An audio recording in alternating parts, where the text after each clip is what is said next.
नमस्ते, प्रणाम, गीता ध्यानम्।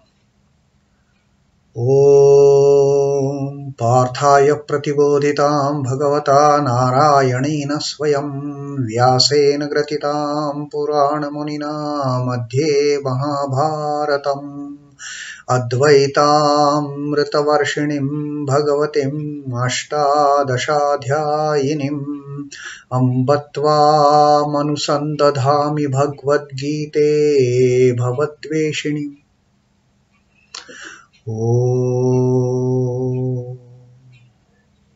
O Bhagavad Gita, with which Lord Narayana himself gave enlightenment to Arjuna, the ancient sage Vyasa included it in the Mahabharata.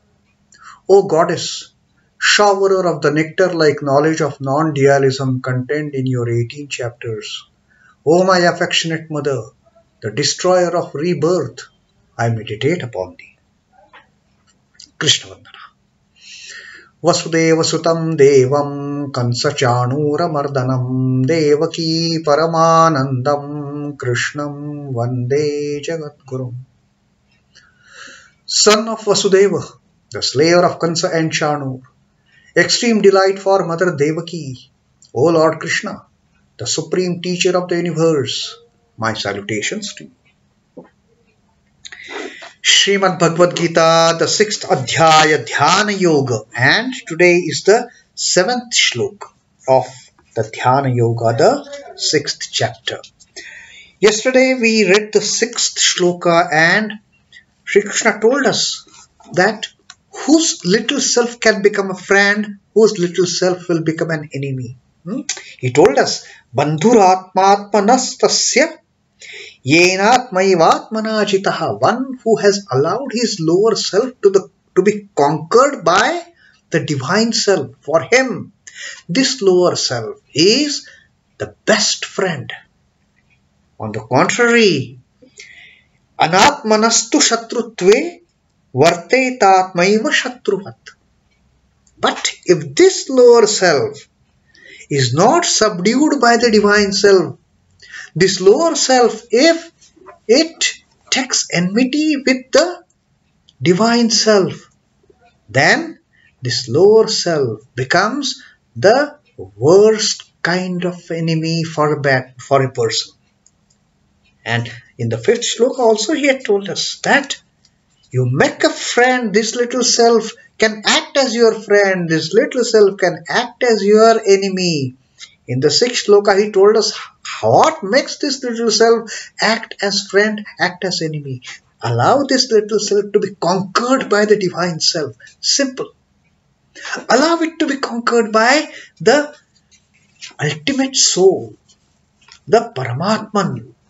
And then there is no way looking back. There is only going up and up and up to the stage of self-realization, to the stage of enlightenment, to the stage of spiritual illumination. Now what is there further Sri Krishna is going to tell us in the 7th shloka now? Let us see. Jitatmanaha prashantasya paramatma samahitaha shitoshna sukhadukkeshu tatha manapamanayoho.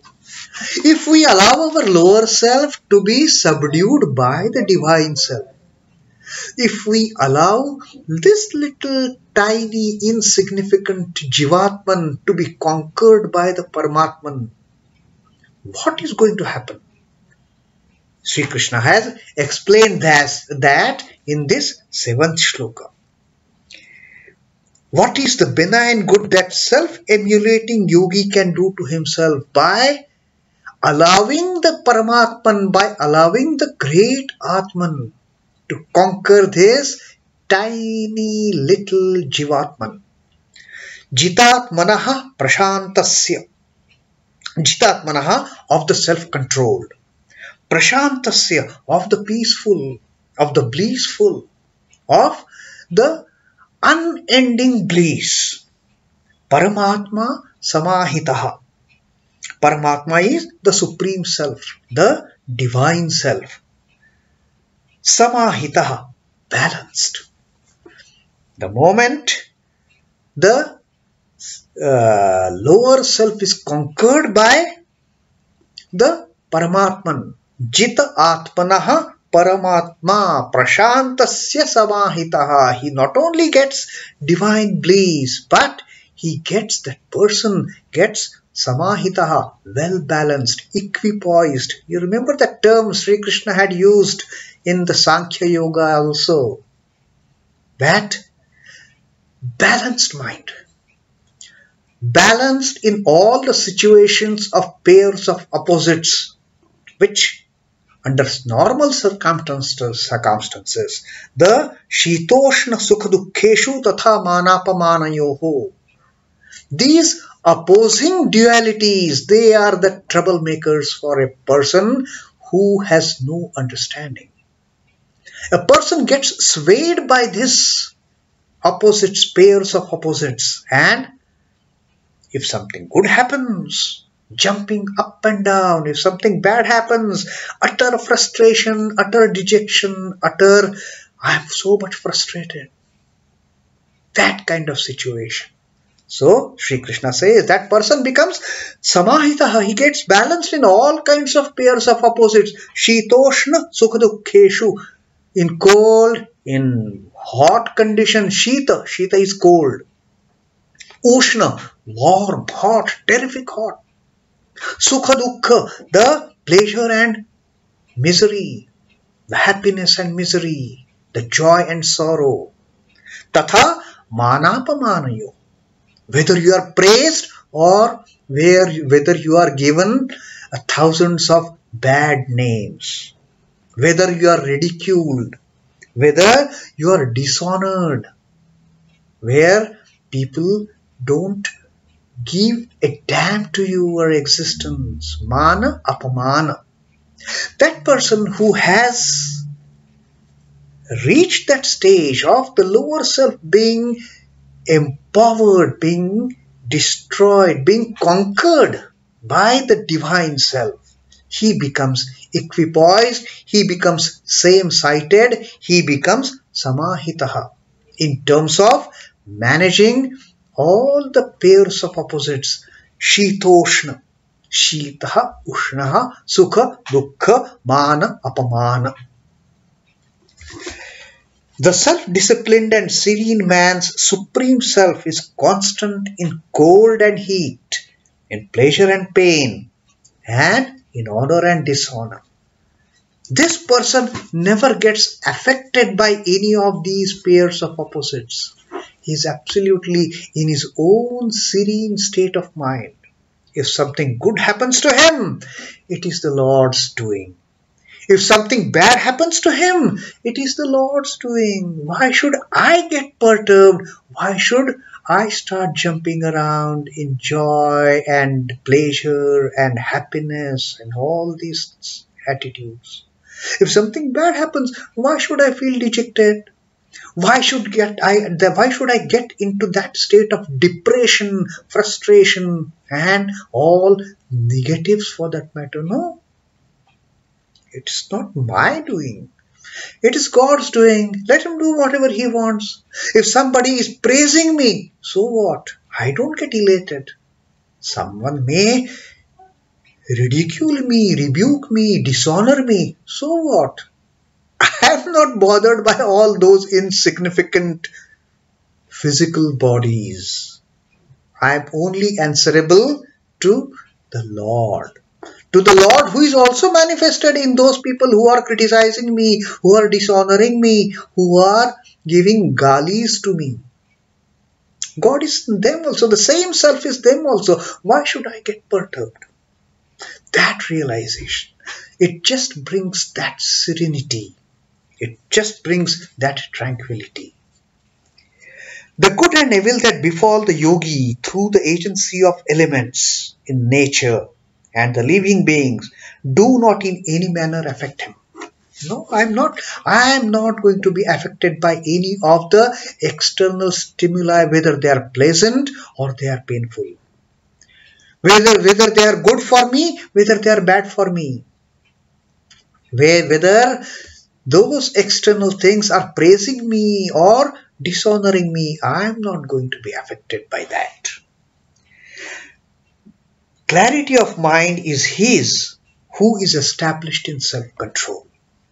And this is what happens when the divine self conquers the lower self. That advantage of that Sri Krishna has told us in this 7th shloka. His mind reveals the Supreme Self enshrined in it. The Supreme Self is enshrining this entire creation, this entire Prakriti. I am also a part of it. The Supreme Self is also part of all these creations. So if somebody dishonors me, why should I feel bad about it?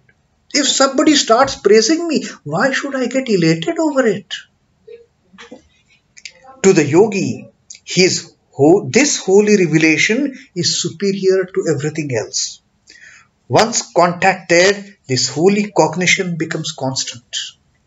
Fluctuations in nature such as heat and cold, pleasure, praise and censure do not affect him any more than the ravings of the delirious patient affecting the operating surgeon.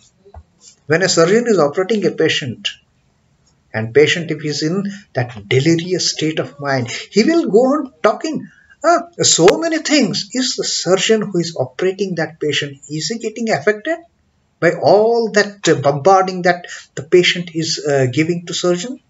He is no way affected.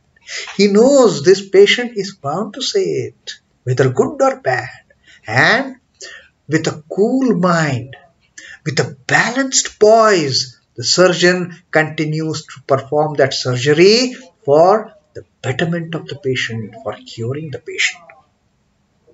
Indifferent to everything else, the yogi is in constant communion with the Supreme Self. The yogi sees the Supreme Self in all the situations. The yogi always sees the Supreme Self, sees the Brahman, sees the Almighty, sees the ultimate reality in whether it is happening good or bad, pleasurable or painful, joy or sorrow, honor or dishonor. He is not perturbed. He sees only the Lord, the Divine Mother in all those situations, in all those circumstances. So that is Sri Krishna's teaching as to why we should allow this lower self to be conquered by the Supreme Self, by the Divine Self. The mind that delights, now Sri Ramakrishna's teaching in line with Sri Krishna's teaching of this 7th shloka. Sri Ramakrishna says, the mind that delights in its communion with God detaches itself easily from the sense pleasure. Then for him there is no sense pleasure. The man who is in constant awareness of the existence of the Supreme Self, who knows his little self has been conquered by the Supreme Self, and he is in constant communion. He is in constant contemplation on the Supreme Self. For that man, there is no attachment to the sense pleasures. This is how devotees get themselves emancipated. This is how, having realized what is the Supreme Self, having given up the lower self in the hands of the Supreme Self, having renounced that lower self in the hands of the Supreme Self, the devotees, they get uplifted, they get illumined. Contrary to this, the mind that delights in mundane gets entangled. Now, if we don't allow this little self to be conquered by the Supreme Self, what happens? It is the mind which gets empowered, which gets conquered by all these insignificant things, the senses and the sense objects and the sense organs.